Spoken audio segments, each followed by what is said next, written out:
Good morning, everyone. Welcome to Higher Moment Mastermind. I'm Shira Lotzar, your host for today. Actually, every Friday, founder of this group, and I am joined by Vern Schellinger, my colleague here in career purpose, and we are both here to help answer your questions about your job search.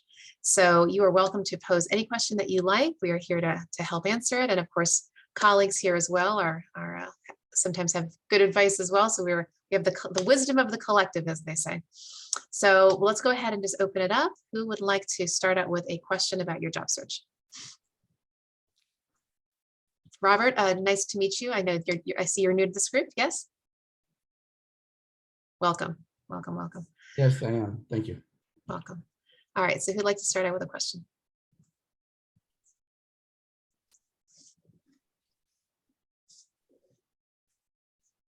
Any topic you like. I can ask a question. Please. What I've learned is that it's a good thing to do, or people are encouraged to figure out what position you want to look for. Okay, that's where I'm stuck. That's where you're stuck. Yes. Wow.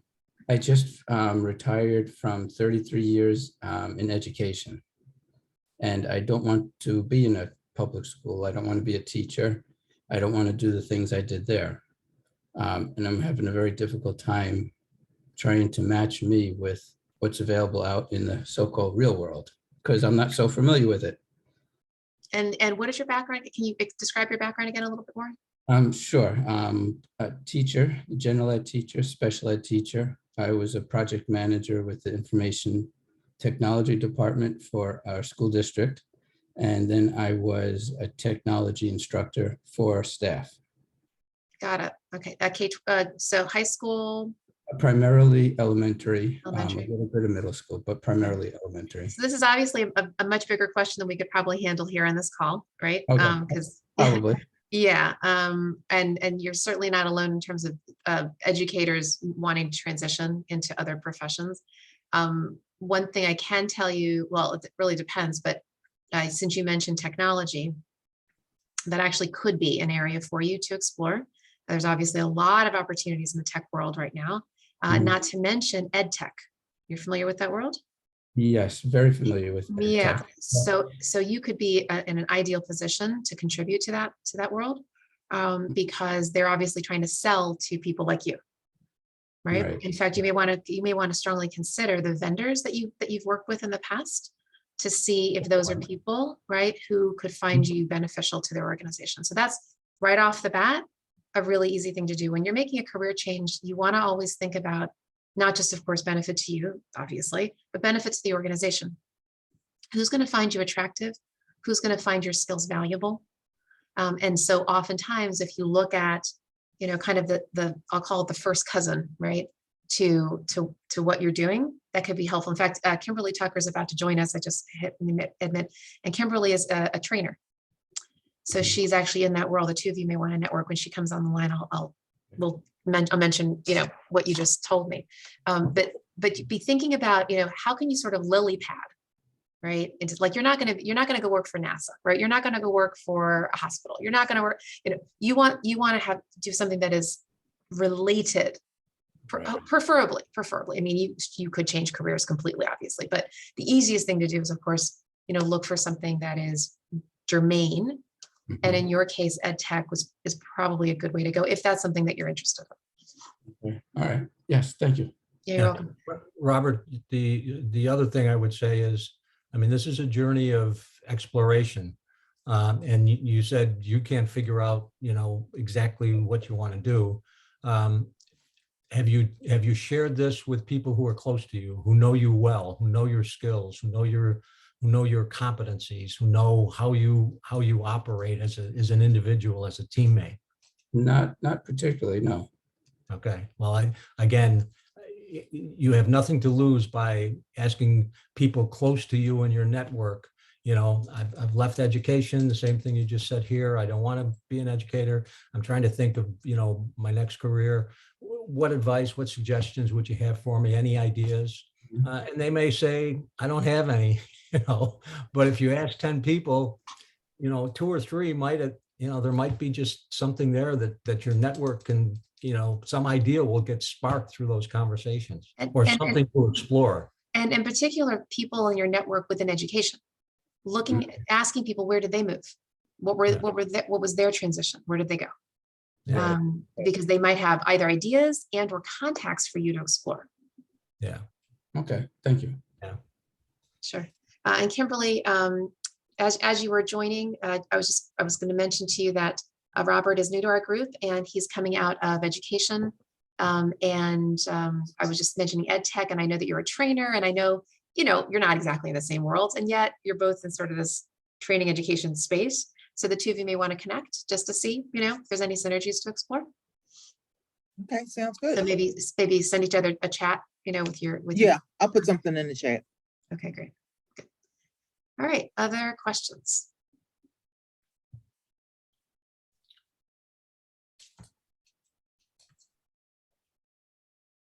I have a question. Yep. I had an interview yesterday and I thought it went really well. And I'm pretty sure they're going to offer me the position. Mhm.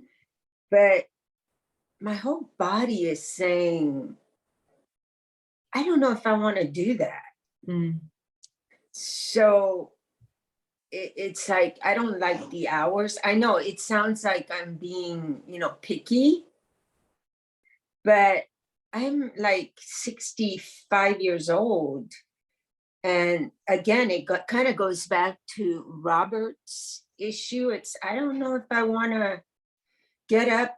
It's 3 days a week from 7 in the morning to 7 at night, which is, to me, sounds like ideal, right?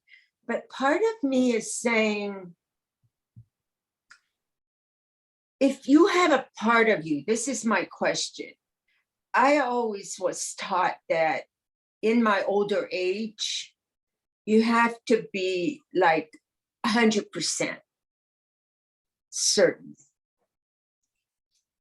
And I'm feeling like maybe like not even, maybe 50% or not even. So I was good. So there's a model that I give people, or not a model, a scale that I give people when you're thinking about a job. Okay. Actually, this goes for hiring managers too, when you're thinking about a candidate, but in your case, thinking about a job. Scale of 1 to 10. Okay. 10 is fantastic job, absolutely want it. 1 is not on your life. Okay. My recommendation is that you accept a job when it's a 9 or a 10. An 8, only if it's. Shira, say that again. Accept the job. Accept a job if emotionally you rank this job a 9 or a 10 on a scale of 1 to 10, a 9 or a 10. If it's an 8, you only accept the job if it's an 8. If you never give anything a 9 or a 10, there are some people who do that.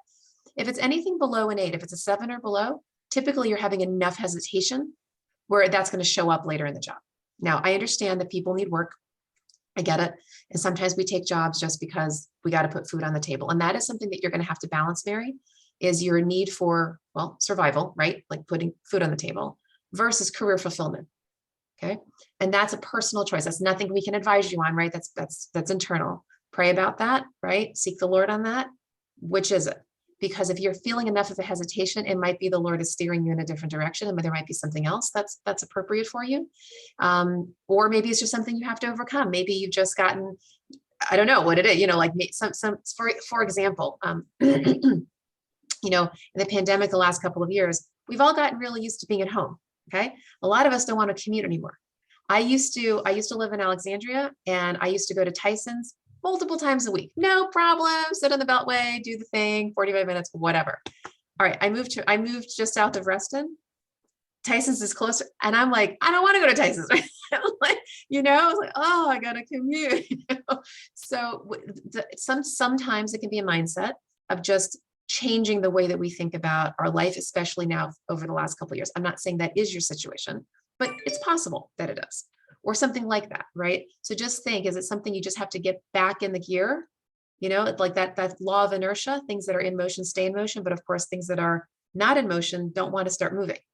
So it's possible that you're you know, you need to kind of shift your mindset. But I'm not saying that's the case. So I just want you to weigh these things around, examine why do you feel the way that you do?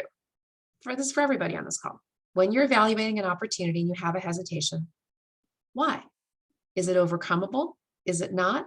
Are you really getting like, you know, a feeling from the Lord, like, no, this is wrong?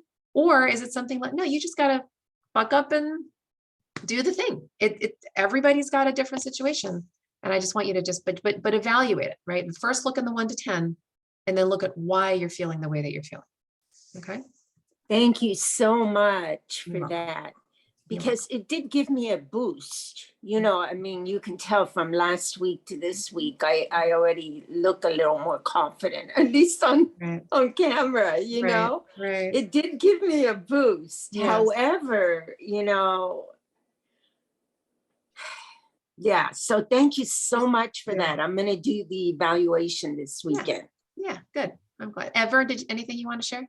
No, that's, I mean, it's always a difficult decision. You know, when you're offered a job, you do have the option to say yes or no. You know, and you've sure said you say yes when you're really excited or when it's desperation. I mean, I had to take a job once in my career, which, you know, was a big drop in salary, but I was starting to bleed financially and put food on the table and pay the rent and those types of things.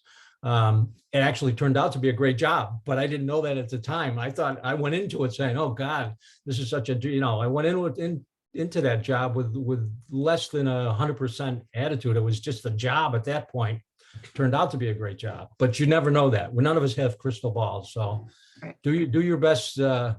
Do your best thinking, and you know, make a decision. And think too, Mary, about the role itself, right? I mean, yes, commute, work-life balance, of course, they're very, very important. We all need to look at that.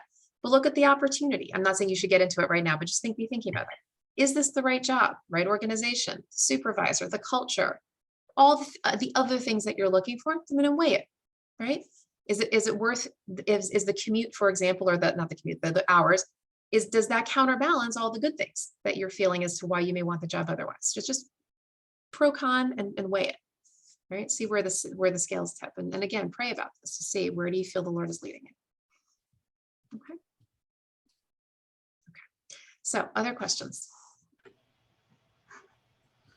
I have a question. I recently had somebody review my resume, and they looked at under accomplishments, and I had Eagle Scout put, and they told me to take it off. Well, recently I applied for a job, and it said, "What makes you unique?" So I listed, Eagle Scout. who I am. I said I'm an Eagle Scout, and proceeded to say, you know, Scout slogan, Scout motto, put that in there. And then recently in an interview, I had it on my resume, and they said, "Tell us about your Eagle Scout experience. Is it a good idea to leave it on or take it off?" Great question. You want to handle this first, Fern?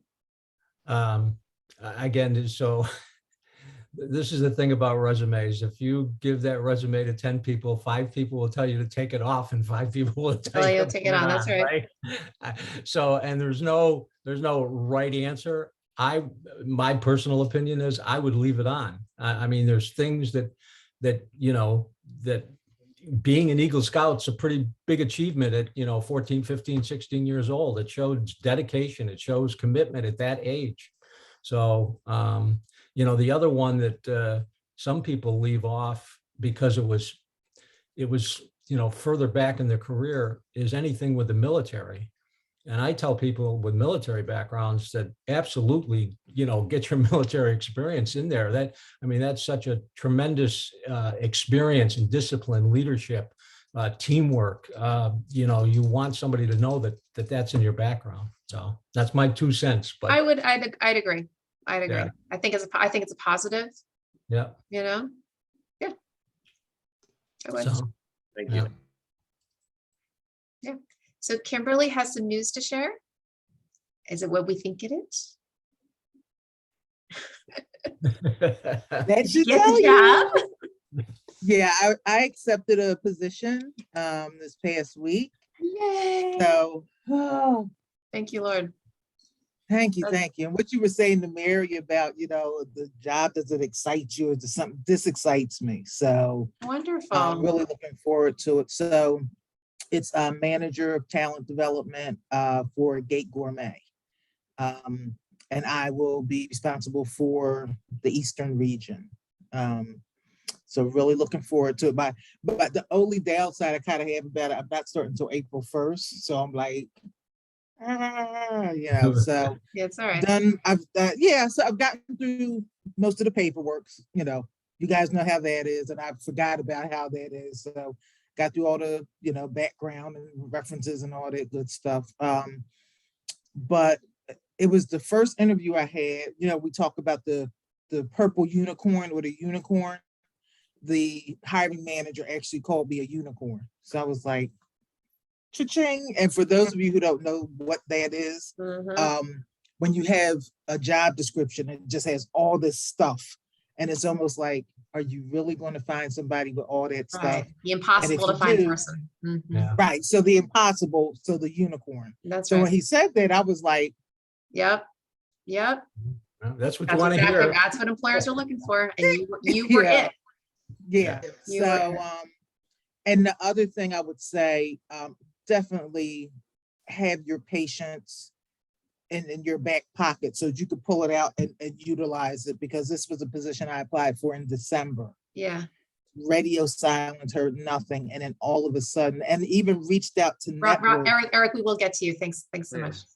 Okay. And Yeah. even he reached out to networks and stuff, and I mean they were trying and just couldn't get anything. And then once the recruiter got in touch with me, it just boom, boom, boom, boom, boom. So yeah, I would say definitely pack your patience and keep networking and just pushing forward. So really, really grateful to all you guys. You guys have been an awesome support and a wealth of knowledge. So thank you so much.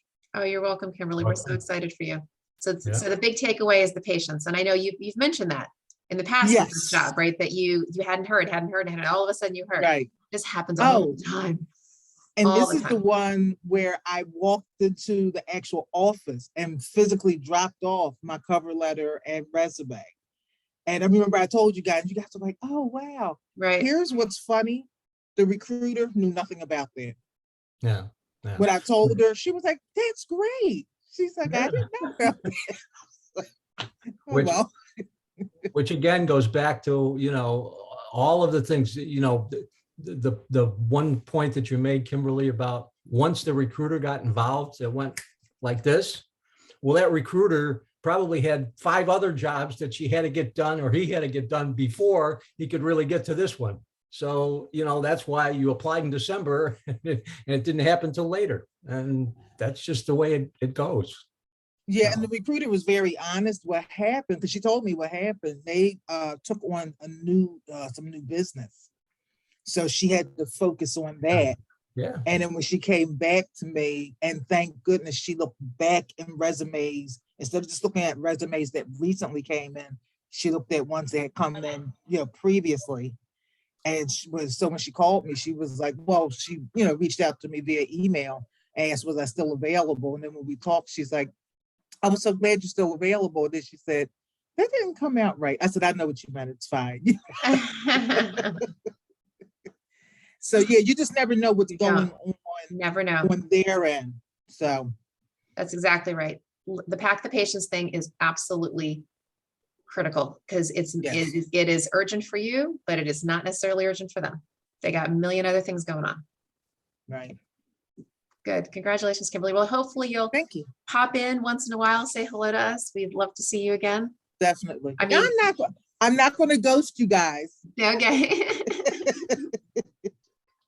So Kimberly, what does Gate Gourmet do?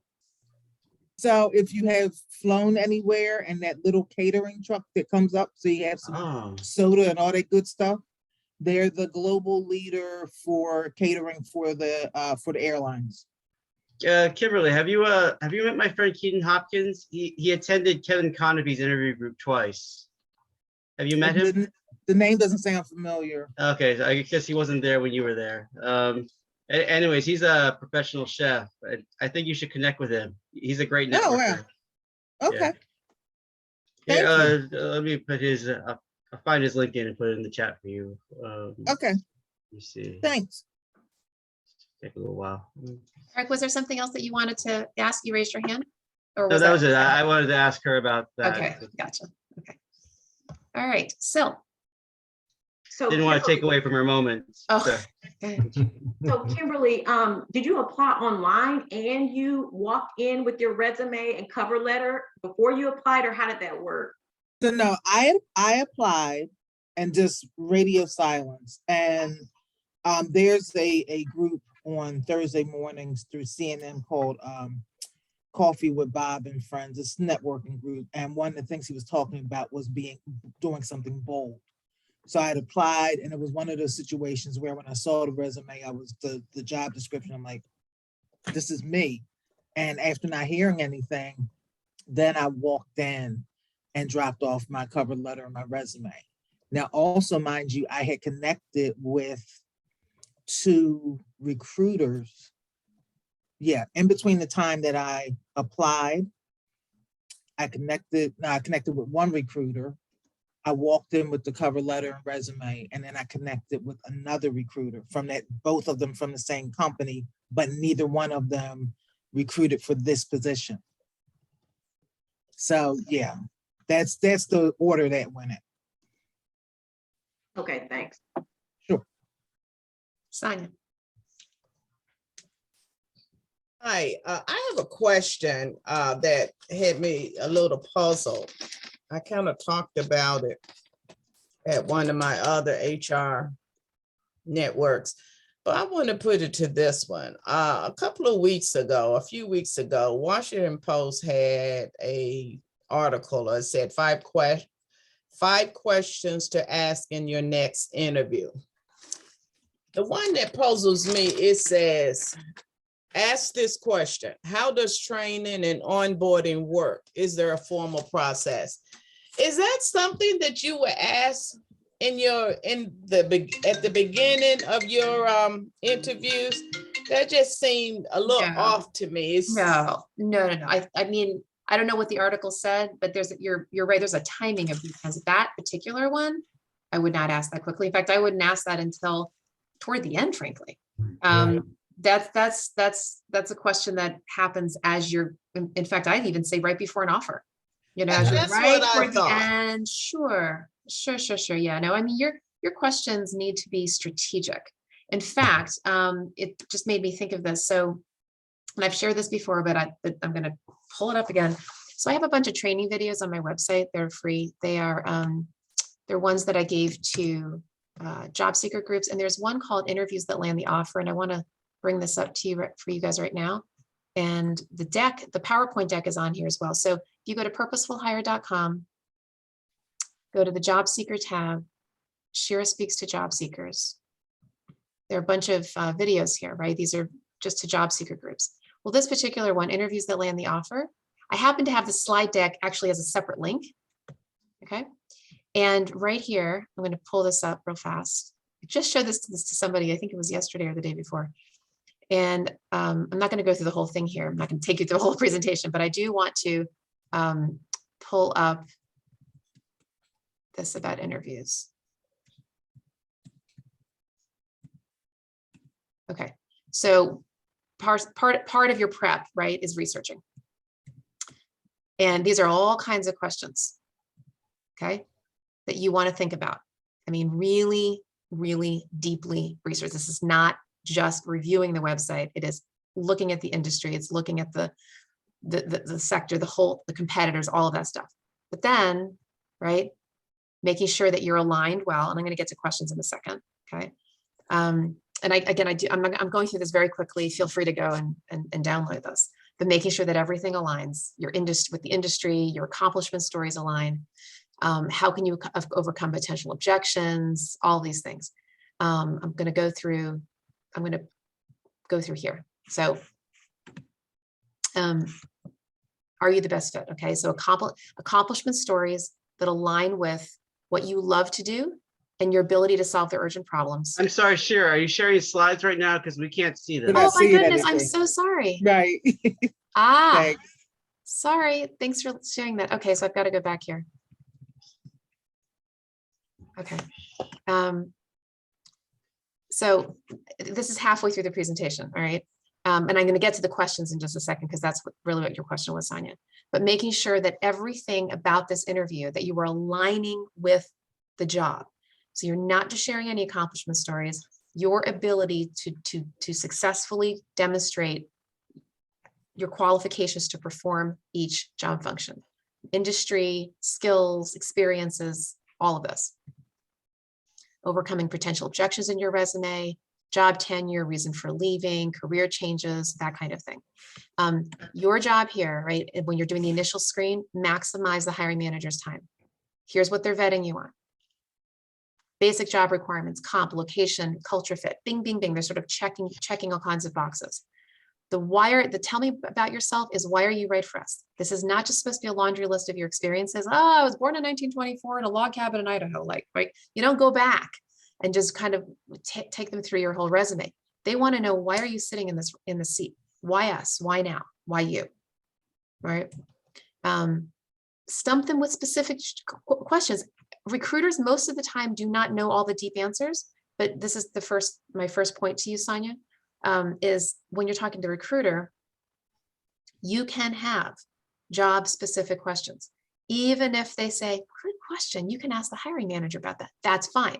That at least shows them that you've done your homework, that you're thinking critically. Okay. Making sure your accomplishment stories align with your ability to solve their problems, sharing enthusiasm for their mission. I say play tennis, not racquetball, because racquetball is like QA, like they're just hitting the cue against the wall. You want this to be QA, back and forth. It's a conversation. Most candidates sit with their hands in their lap, and they're dressed professionally, and they nod their head and they answer the question, then they stop. My recommendation is you toss a question back to them after you've answered. Okay, meaning they ask a question and you can say, you answer it. You say, wow, that was a really great question. So, Mr. Employer, I have a follow-up on that.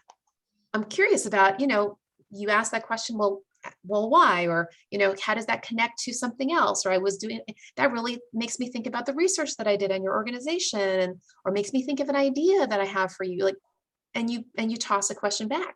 Have you guys ever considered this? Or tell me more about that. And then all of a sudden you're having a deep, rich conversation, rather than them just vetting you. You're vetting them, and you're also showing them your critical thinking skills. Okay. So here are some questions. How would they define success after the first 12 months? Offering suggestions about how you can immediately solve their problems. So that would be, again, have you ever considered, might this work? What do you think about X, Y, and Z?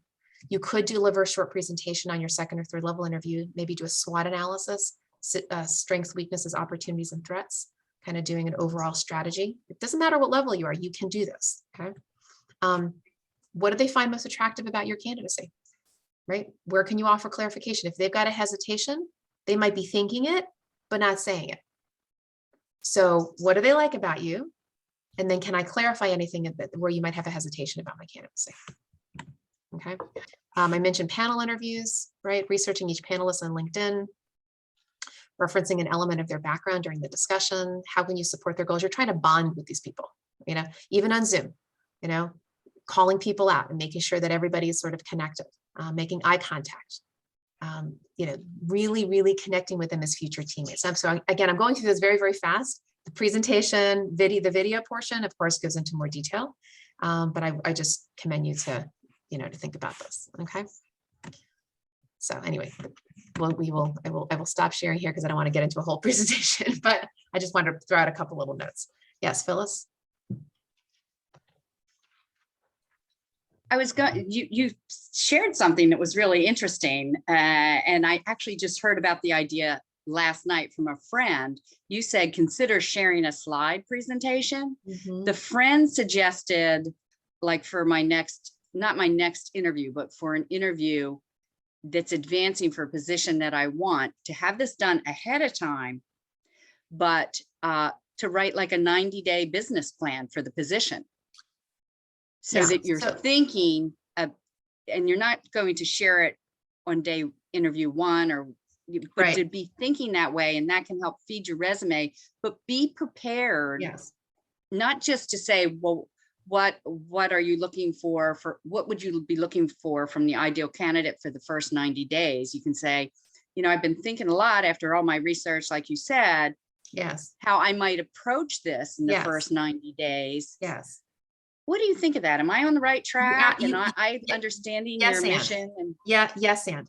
So the 90 days or 30, 60, 90, as some people call it, is an excellent way to frame up the role, show them how you're thinking, show them what your steps would be.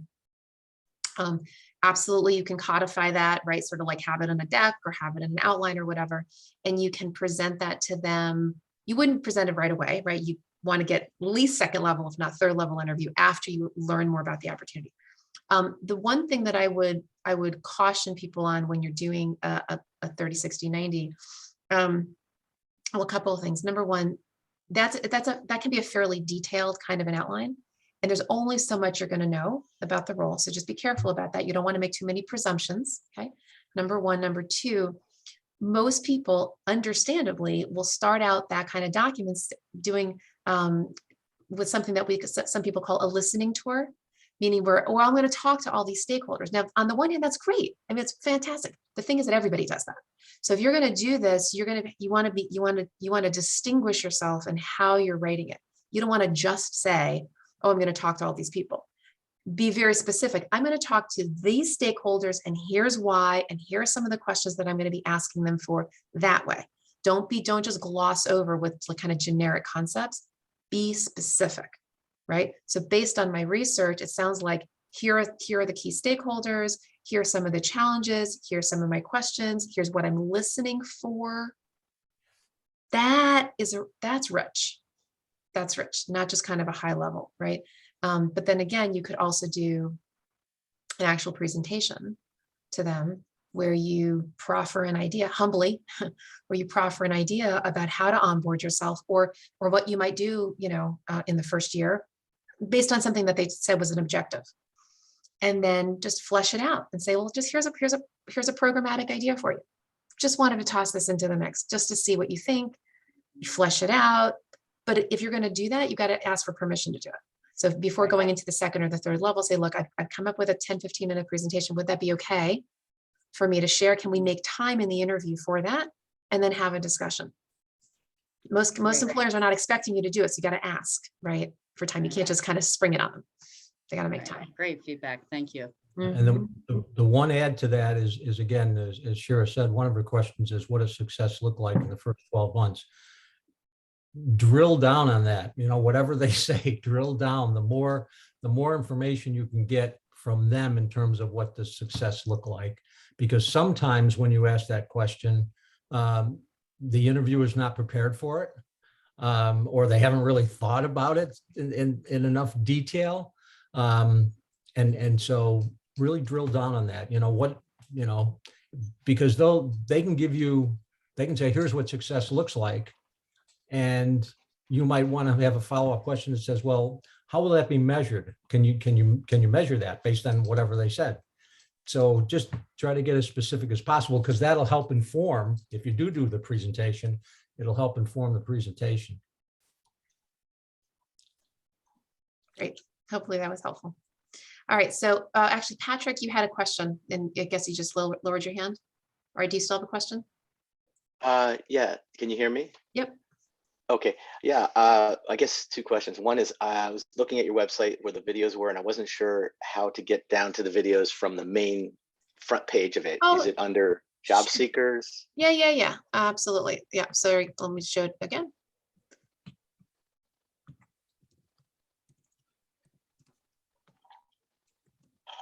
One second. Okay. So go to purposefulhire.com. Go to the job seeker tab on the upper left. Drop down to the bottom. Shira speaks to job seekers. And then you'll see they're actually hyperlinked. They're gray, but they're hyperlinked. Get it? Oh, okay, right. Gotcha. Okay. All right. This is the only one that I actually have a separate slide deck. All the other ones are just presentations with a slide deck, but you can't download it. Great, thank you. Yeah, my other question is about my current situation. I have an interview at noon. First interview. It's a lucky one because it's through a friend that I used to work with, and I feel pretty good about having being the top candidate at the moment. They've been trying for a while to get someone for the position, and I've gotten good references and all that. This is completely counter to my what my job search has been like otherwise. It's been really tough for me to even go through the process of applying for some jobs, just because I was terrified of not being able to either do the job or be able to get through the interview, that sort of stuff. So it's sort of like I just got this thrown at me, and so needless to say, I'm a little nervous. And so I guess, but when I got some good advice, I feel a little bit I got a nice little structure. This stuff that you just talked about and your website is perfect. I'll definitely go over it if I can this morning.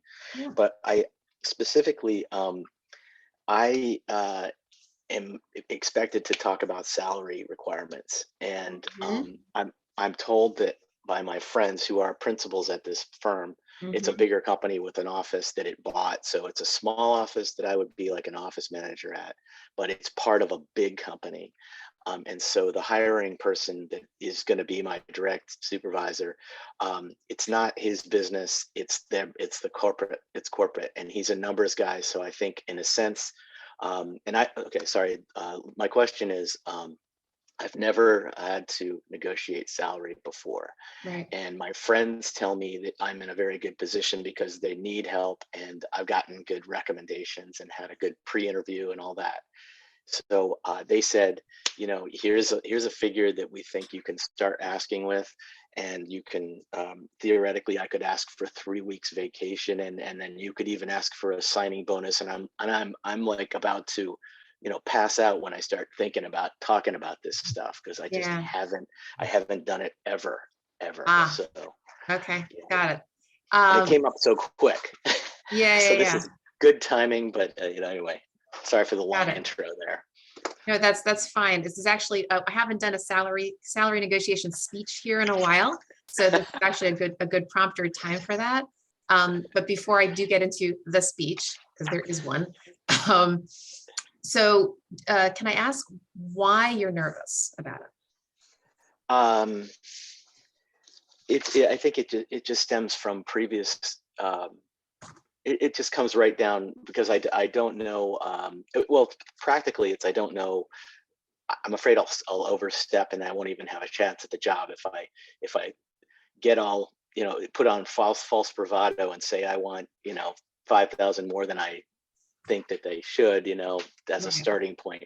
I just don't want to mess that up, I guess. And then also, since I haven't been through the process, once I say something, I don't even know how to deliver. Here are my 3 points. I want this, this, and this. And then they come back. I've never had the conversation before. I don't know how to, the etiquette of it. I don't know how to speak professionally and non-emotionally about it. None of that. I have no idea how to do that. Yeah. Okay, so this might beg an offline conversation too, but because I'm going to try to get, spend a little time here. And by the way, Kimberly, Sil, and Mary, I do see your hands. But if with permission from everybody, I'd like to spend a little time. Is that everybody okay with that? If I spend some time on salary? Yeah, we're good. Okay, this is not going to be a 1-minute speech. So I want to address this from a couple different sides. All right. So I want to address it from your side, Patrick, or all the job seekers here, around the mindset that you want to have. But I also wanted to share with you some from the employer's perspective, that we have actually something called pay equity laws now. And I want to bring that up because that's going to influence, that's going to impact or could impact how you guys negotiate. But I want to talk about first from your side. When you are negotiating salary, understand that this is an equal exchange, okay, of your work for wages. Patrick, you are not in a disadvantageous position. You are not less than. You are not inferior in this conversation. You are equal to them. They want your work. You need their wages. It is absolutely an equal. I need you to get that mindset, okay? So when you start with that position, You want to negotiate something that is fair and equitable, just like you would with anything. You buy things all the time, don't you? We all do. Okay. I don't know whether you've bought or sold a house. You bought clothes on your back. You've done all these things. Now, some of these things can be negotiated and some can't. The clothes on your back, you can't walk into Macy's and say, hey, I want a 50% discount. Unless there's a 50% discount signed because they're having their annual sale, you can't do that. That's just not what we do with retail, with clothing. You do that with a house. You do that with a car. You do that with a job. There's some areas we go to different countries, they have marketplaces and you can negotiate in the market. We have social norms. So I want you to understand that this is a very normal process. This is one that the employer is expecting. They are not expecting you to just roll over and take the first thing that they offer necessarily, unless they tell you up front, this is the most we can pay. If they have not done that yet, which I'm guessing they haven't because you might have said it otherwise, they are expecting some sort of back and forth. Now, not a lot of back and forth. One time would be ideal, twice maybe, but usually once. And so your position, your mindset here needs to be, look, I need to be paid fair and equitably. They need to pay me fair and equitably. And by the way, it's for their sake too, because they've got salary bands, especially if they're a large company. They've got a band that you're going to have to fall into. And they know what percentile, again, large companies tend to do this more than small companies. They have a percentile, a percentage where percentile where they say, look, the market is X, our band is from X to Y. We want to hire at 75% of the market, usually, often what they'll say, especially in a market like this. On top of which, if you have skills that are in demand, look, this is a really tight market right now for employers. They are desperate for people all over the place. The Great Resignation has impacted everybody. A lot of job openings, hard to find people. A lot of people, millions of people have exited the workforce, Patrick. Millions exited, like out of the workforce. It's just unbelievable right now for employers. They are desperate for good people, so they're willing to pay more right now. This is just a March 2022 comment, okay, on the market. You're in a good position. On top of which, you were referred in here. Is that right? You didn't just apply to a job, somebody referred you in. Is that right? Yes. Listen to this, Patrick. They want this to work. They haven't even asked for my resume yet. They want this to work. Okay. That's bizarre. All the more you saying that underscores what I just said. They want this to work. You are in a very, very good position to negotiate. Okay. Because you were referred in, they haven't even asked for your resume.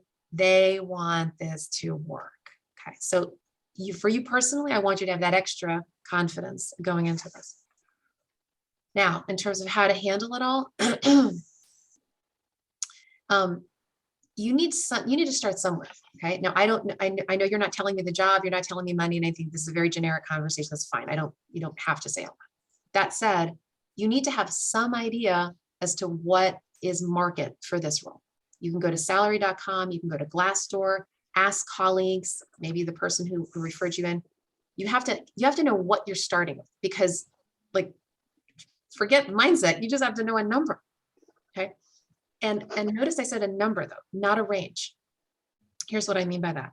In your mind, you're going to have a range. Of course, we all do, like your happy dance number, your bottom line number. You've got to know that in your mind, but you're not going to actually give them a range. So this is part of the speech. Ready? You're going to give them a phrase, and I'm going to state the phrase for everybody. Want to write this down, and I'll explain why it works. You're going to say, when they say, what are you looking for? You're going to say, I'm seeking a total cash compensation package in the, and put a blank there, range. Now, I did not just misspeak when I use the word range. I'll tell you why in a second. I'm seeking a total cash compensation in the blank range. That blank is not going to be 2 numbers. Do not give them 2 numbers. Do you know why? Which number are they going to give you? The low one, okay? Employers do the same thing. They'll put in a range. Which number are you expecting? The high one. This is psychology. Don't give them two numbers. Give them one number. Now, when I say the word range, I'm using the range euphemistically for like in that general direction. You know how people will say, I'm looking in the blah, blah range. That just means general direction. So I'm going to make up a number, just flat number. I'm going to say I'm seeking a total cash compensation package in the $100,000 range. Okay. Now, here's what's happening on the other side of the call. When they hear that, they hear 100K. One of two things is going to happen. Either they're going to say to themselves, oh, great, he's in our range, because we were hoping to pay 90 to 110. Now, he doesn't know that, but 100's in our range. Yay, we're good. Or they say to themselves, he's actually above our range. Now, you actually could be right at the top of the range. But actually, the three things will happen. So if you're at the top of the range, where 100 is the absolute tippy top, they will say that. Wow, okay, just letting you know, Patrick, 100 is the absolute highest we can go, right? Or the third thing is you're above the range. And this is the thing you were worried about. I don't want to price myself out of the market, right? In your case in particular, don't worry about that. But remember too, guys and gals here, by the time you're in the interview and they're vetting you, the employer wants it to work. I'll repeat it, Mary, in a second. Thanks. They want it to work, meaning they liked enough of what they saw. In your case, they liked the referral. In some other of your cases, they liked your job, they liked your resume. For whatever reason, it was worth their time to have a call with you. They want it to work. So even if you're a little bit above their range, okay, they will tell you, oh, you said 100, Patrick, sorry, the highest we can go is 75 for this role. Then they'll say, do you have any flexibility? They will ask you the question. They're not just going to hang up the call. They're not just going to say, okay, sorry. They're going to tell you what the differential is.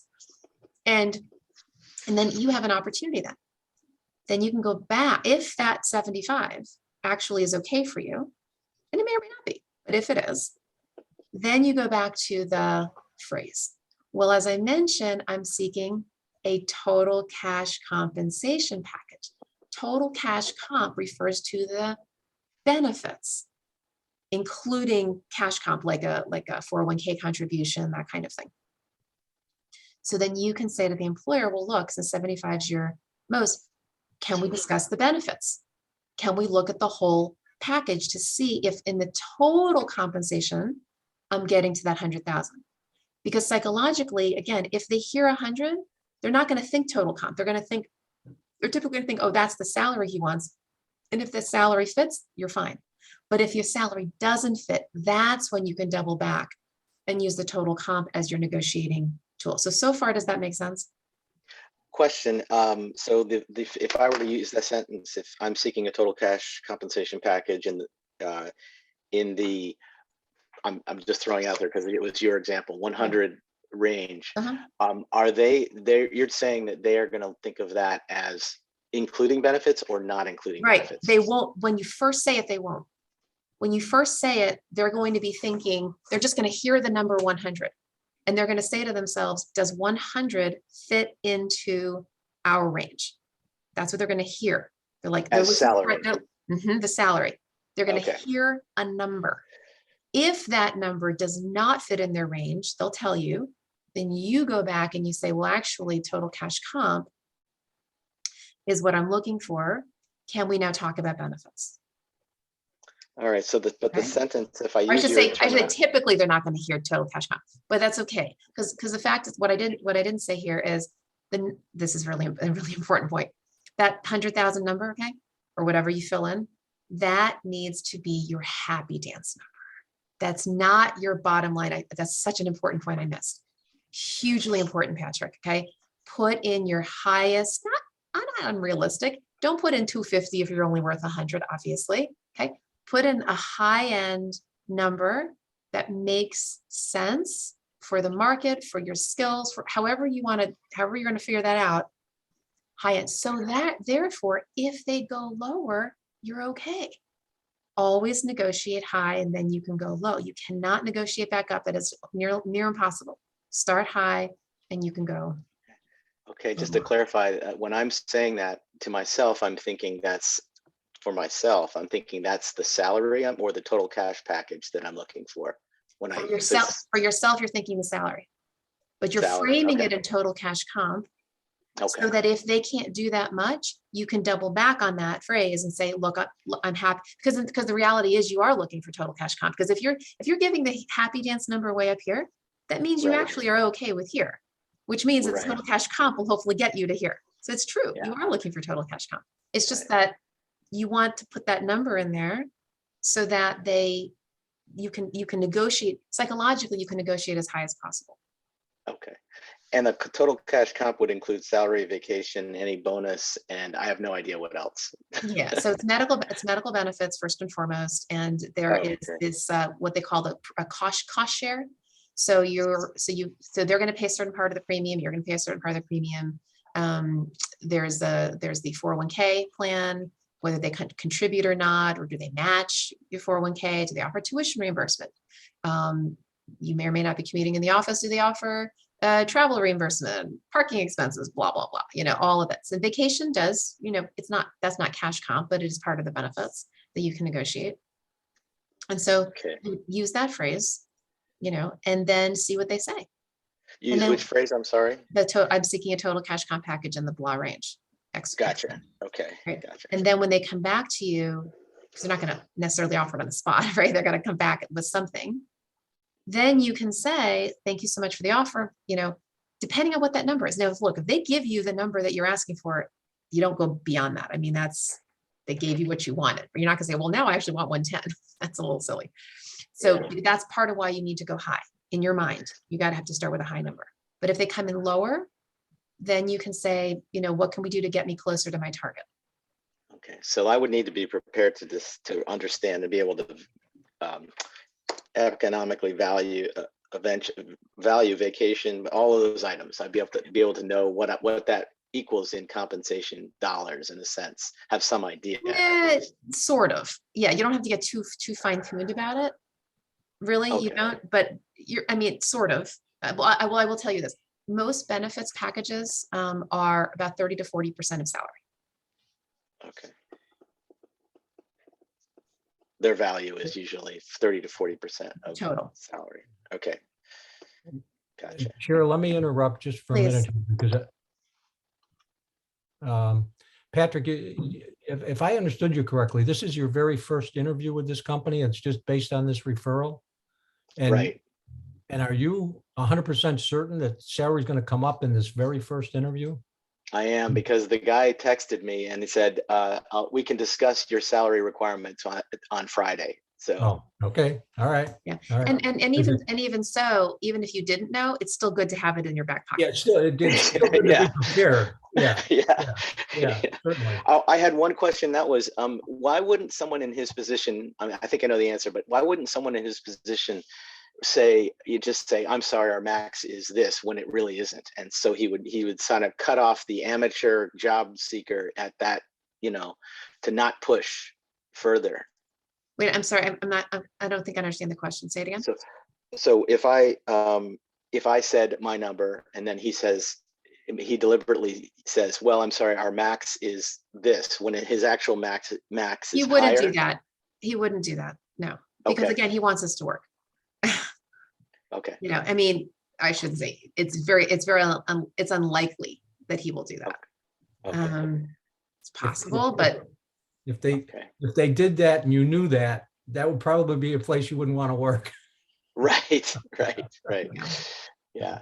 Okay. Well, thank you so much for the time. I appreciate it. Yeah, you're welcome. And the one of the quick thing is there are laws in this country now called pay equity laws. About 27 or so states in the union. I keep saying that until somebody tells me it's more than that, but it's growing.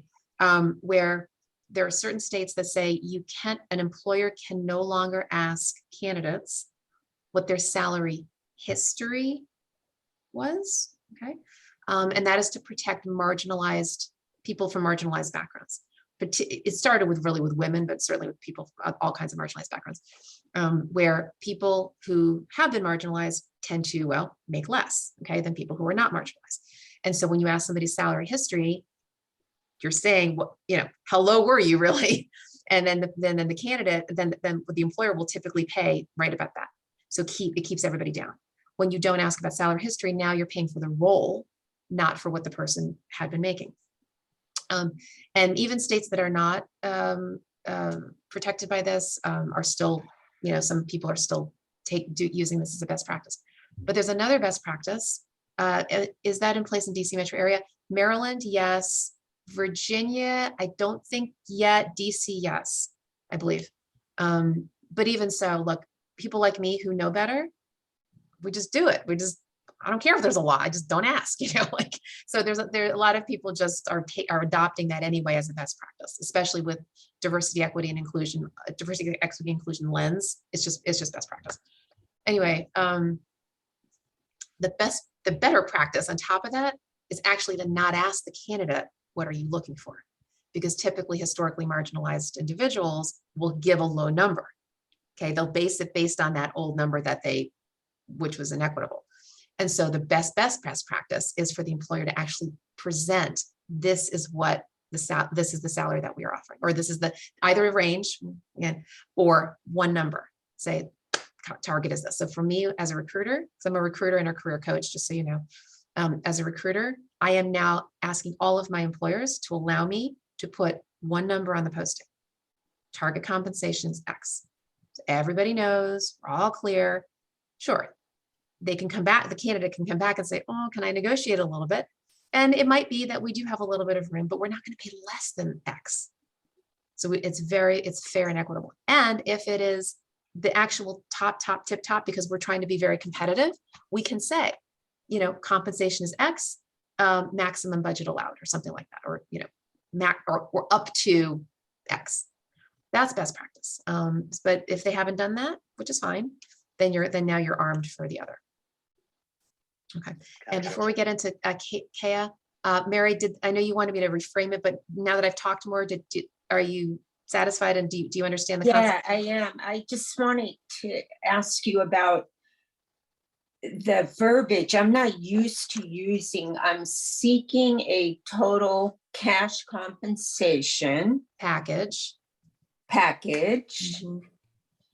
in the and blank range, but in the blank, you're not going to give two numbers, you're going to give one number.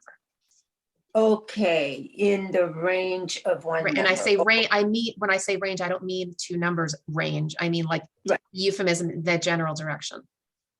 Right, because they did ask me yesterday, what type of, compensation are you, Yeah. kind of like, how did she put it? Yeah. How you What are you looking expect- for? Yeah, and I said, well, I guess she caught me off guard. So I basically said, I would have to look at the responsibilities versus Sure. the salary, because in my position, if you got a lot of responsibility, what I mean? And that's a way to deflect it, and that's fine. And they can come back to you at the end with an offer. And when they do, look, you're always taking a risk. If you deflect which is okay, you can deflect, but if you do, you are taking a risk that by the time you get to the offer stage, you guys could be way off base. You've deflected and deflected and deflected. You're like, okay, it's about the responsibilities. And then they say, well, okay, here's the offer. And you're like, uh-oh, I couldn't take that in my life. It's $50,000 less than what I want, right? So that's why actually having the conversation early on is helpful, so that everybody's expectations are managed upfront. Thank you. Yeah. I have a few questions regarding the salary. So let's say the last thing you said was before this was employer saying to you, the salary is this, and giving you some kind of number. And you're saying 30 to 40% of salary is the benefits package. On top of salary. On top of salary. Okay. All right. That's helpful. And then, if someone said to me, I'm seeking a total cash and compensation package in the X range, I would think that's cash and compensation. So I would say, okay, 30,000 or 30, if it's 100,000, 30,000 less than that is what they're seeking for salary. But I think they don't look at it that way. Well, not, yes, sort of. Yes. Officially, yes, in the phraseology, but that's not how people hear it. Okay, and then, so I looked up a couple of jobs. There are 3 that I'm looking at with specific companies. And I looked up salaries on Glassdoor, salary.com, and ZipRecruiter. Mhm, They're off from each other by about $70,000. mhm. Yep. So I'm just sort of trying to figure out where Yeah, I should put my number. I know. It's very tricky. There's no exact science from a candidate's perspective, even from the employer's perspective. There's no Right. exact science with this. I would encourage you to talk to colleagues, truly, have conversations with people who do what you do and just start getting the lay of the land. Just say, hey, you know, you don't have to, they don't have to give you the exact salary, but like, look, I'm trying to benchmark myself in the market. Mhm. Where do you think the comfortable range is, you know, given the role, given this kind of institution? You know, I know you tend to go on the more academic side of things, right? Right, I think, that's one of the things, it depends if it's academic versus pharma versus wherever. I'm gonna 100%. be. They're gonna 100%. change, but my, be, because of my background, I might be considered an expert medical person in something. So I don't think they would expect me to have a low salary. So I'm a little worried about. I would say in general, go for the higher end of whatever ranges you're hearing for that sector. And you can always negotiate lower. If you have the specific name of the company, is there any place to look for that company's? Glassdoor. But again, it's not an exact science. Sure, If you no, I understand, because put it in there, Glassdoor will give you for that company generally what they're seeing. okay, And, All right, and or find someone, network into the company and find someone who might be willing to share, can you give me a general idea of the salary ranges? Mhm. So, Can I make a comment? Mhm. You also need to know what you want to make. I know what I want to make. I just don't want to up or down sell me, because one, it's a matter of reputation and which level position they might put you in. And Okay, so I might fit into different roles in the company, and I don't want to push myself out of one because I'm saying something lower, because that's what I'd be happy with. okay, I do have a compensation SME kind of background. By the way, just so everybody knows, Sonia is Sonia is an HR executive, so she sometimes comments on things like No, that. I know. I've seen you in other meetings. So. And there's no exact science. That's the reason, like when I interview, I'm not, my skill set is not focused on the talent acquisition. I come to Shira and to get expertise, knowledge for things like that. But this is what I can say when I talk to people. I want to know what your minimum base salary requirement is. What do you need to take home? And I go from there. So you have to know what you want. There's nothing that says, everybody that's got this job title making this rank. It doesn't work like that. So you need to know where you are and what you want. And then you go from there. Because if you below, it's going to bother you. But if you're too high, you could put yourself in a situation where your salary will max out and you won't be getting salary increases. You're going to be getting bonuses until the salary band move, and then you'll be able to get salary increases again. So figure out what you want, but there is no exact science that everybody in this title at this level with this experience all make the same thing. It doesn't work like that. Mm. So you be comfortable with the number that you select.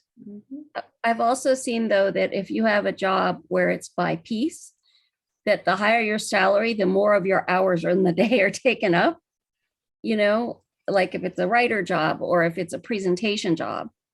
And so if you price yourself up, you also are taking more of your life and requiring to dedicate it. At least in the past, that's been the case. So I don't know if that's how it is now, or people. I'm confused. I don't really understand. looking for people. I don't understand. What do you mean by piece?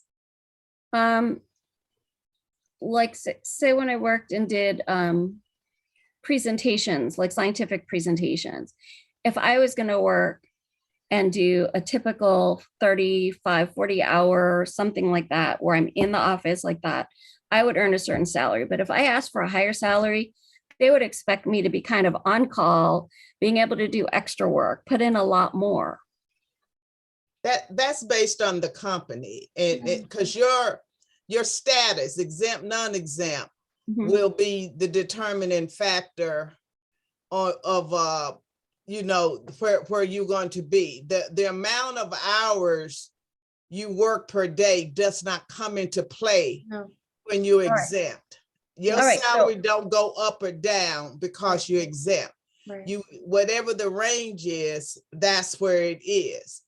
Okay, And, so I'm just thinking there's the no expectation overtime. might go up with a higher salary, not that the actual on paper what I'm doing, just expectation, but I understand.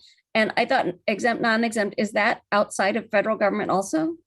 No, that's part of the Fair Labor Standards Act in the Okay. Department of Labor. Yeah. Okay, And it specifies, it defines exempt and non-exempt. You can take a all look at companies. that in For all- DOL.gov. All companies care, Yeah. nonprofit, for profit, everybody.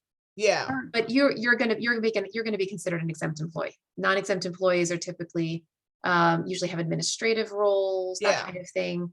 But mostly working class. yeah, you're gonna be an exempt employee, which means you're not gonna get But- overtime. Excuse me, couldn't you ask, like in her case, because I know a lot of people that get just salary, you know, like people that work for Facebook or, you know, very high jobs. Couldn't you ask your recruiter, hey, look, you know, this is what I'm capable of doing. What kind of salary should I be asking for?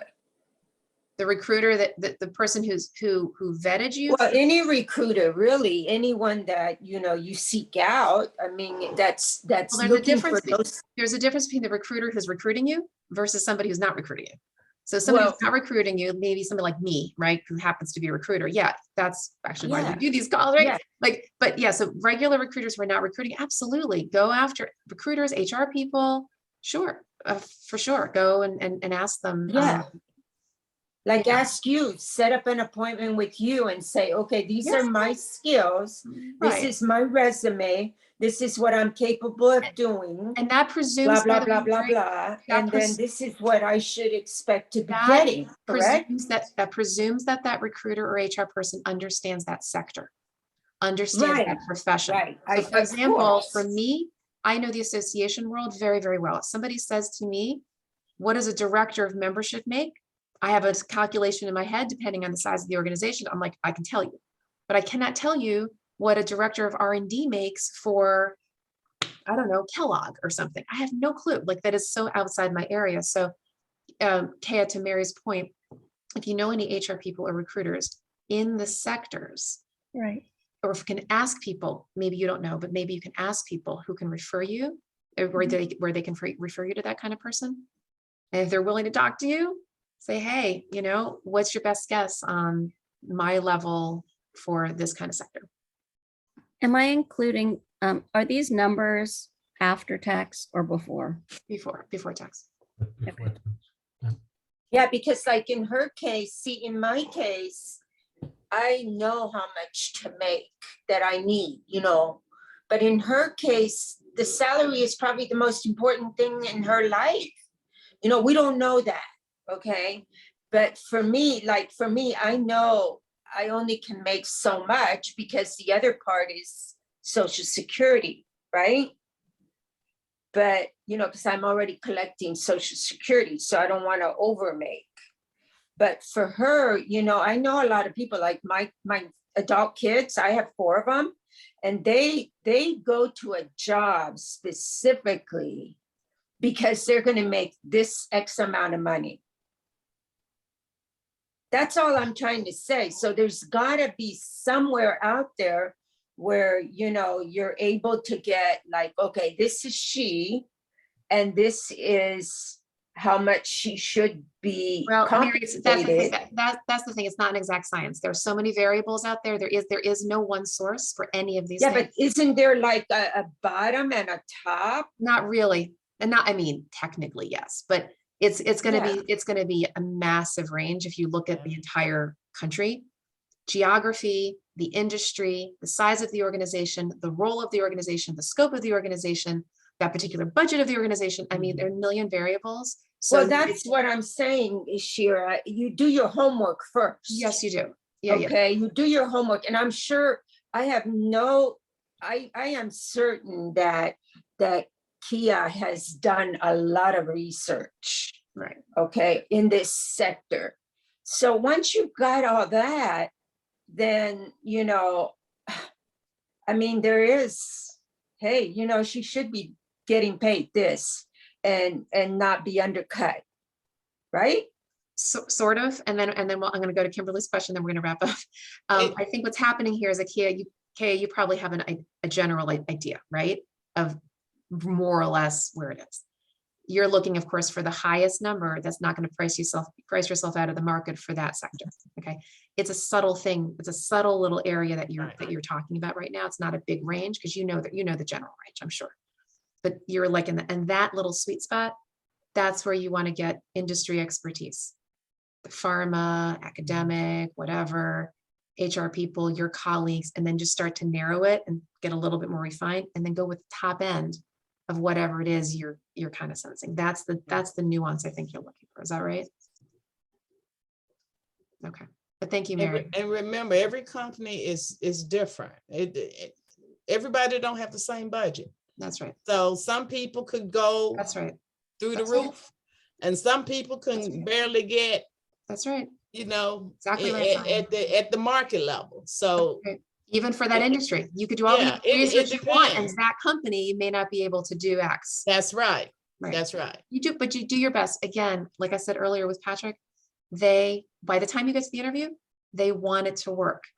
They will try to figure it out. They're not just going to drop you because you're $20,000 more than what they can offer. They will have a conversation with you. Go high, and even if you're too high, you can talk about it. Anything we can do, bonus, sign-on bonus, benefits. Can I get reconsidered for a raise later? I mean, just have a conversation. Okay. All right. Kimberly, last question, and then we'll wrap up. This is So one more comment about salary and let that go.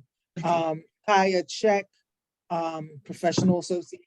So for example, I would look at SHRM and see if they had anything, because I fall under HR, American Talent, Association for Talent Development, because I'm under that umbrella, because typically your professional associations, they also have information there on salary.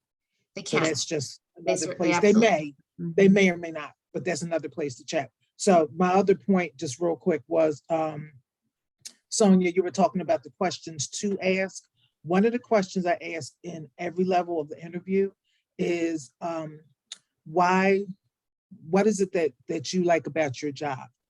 Or, you know, something that's a little bit more personal to that, you know, the person that's interviewing you. And I'm looking at my questions real quick. But it's something along those lines. I can't believe I can't find the question now. But it has to do with culture. Why did you choose this company, or what do you like about working, you know, for XYZ company?